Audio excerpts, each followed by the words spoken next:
The woman who left her family, a story from Ogbunike. The sound of babies crying echoed through the small, cracked mud house in the heart of Ogbunike village. Amaka, a tall, fair-skinned woman with sharp eyes and bitter lips, threw clothes angrily into a faded 𝐼𝐻𝐺 bag. Her face was tight with frustration and rage. The twin girls, barely 3 months old, cried louder as their mother ignored them. "Amaka, please. The babies are crying," Ebuka said, gently rocking them in his arms. "They need their mother. They are no longer my concern."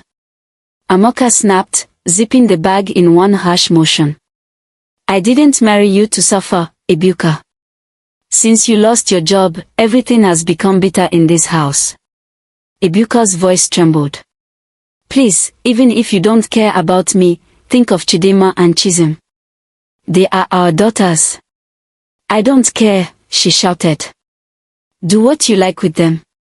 I don't even care if they live or die."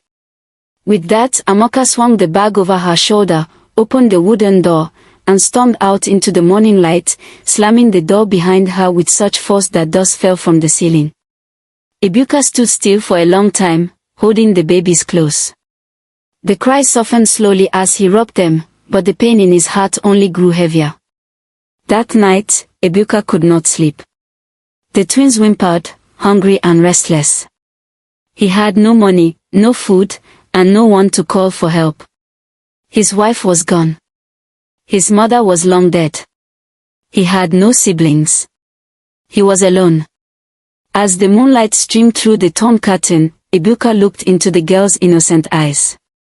"I may not have riches," he whispered, "but I promise to give you love, care, and everything I have. I will be the best father in this world." The next day, determined to keep his word, he woke before sunrise, tied the girls to his chest with a wrapper, and hired a wheelbarrow from a kind man in the village. With nothing but hope and strength, he headed to Ogbunike market. The market was busy. Traders shouted, hawkers moved in every direction.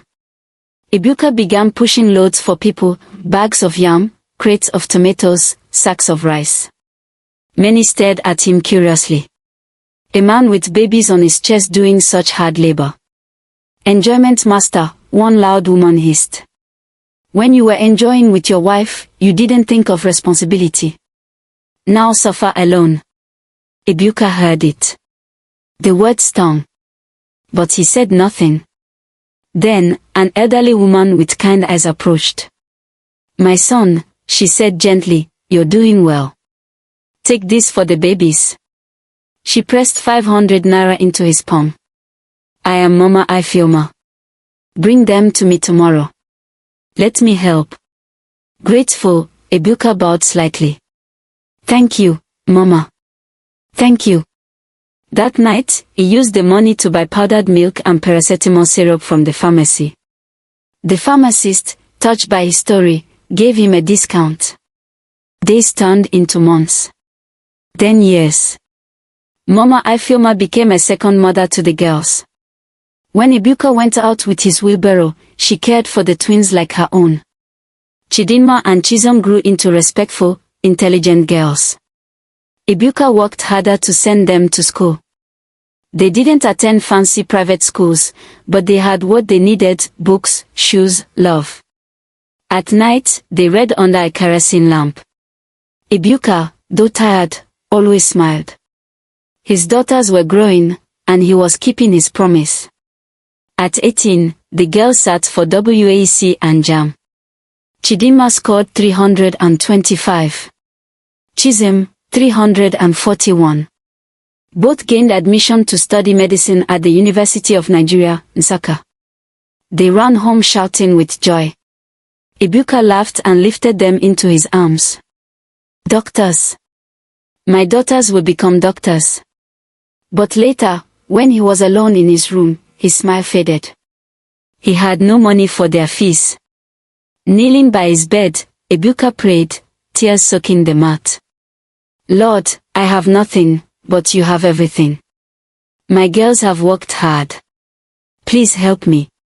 Please."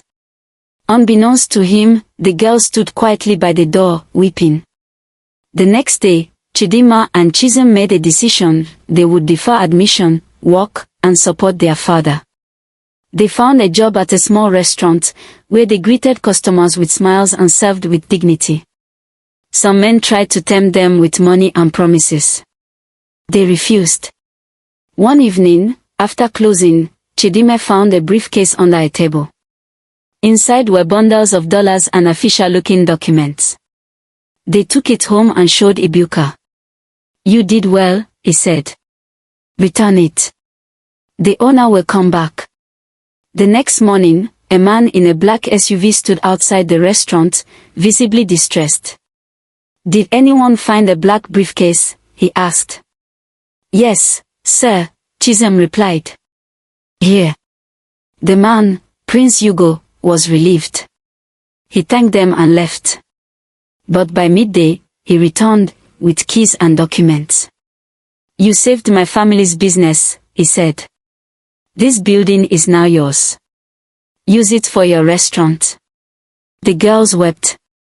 They took the news to their father, who cried openly in the market. He hugged them tightly.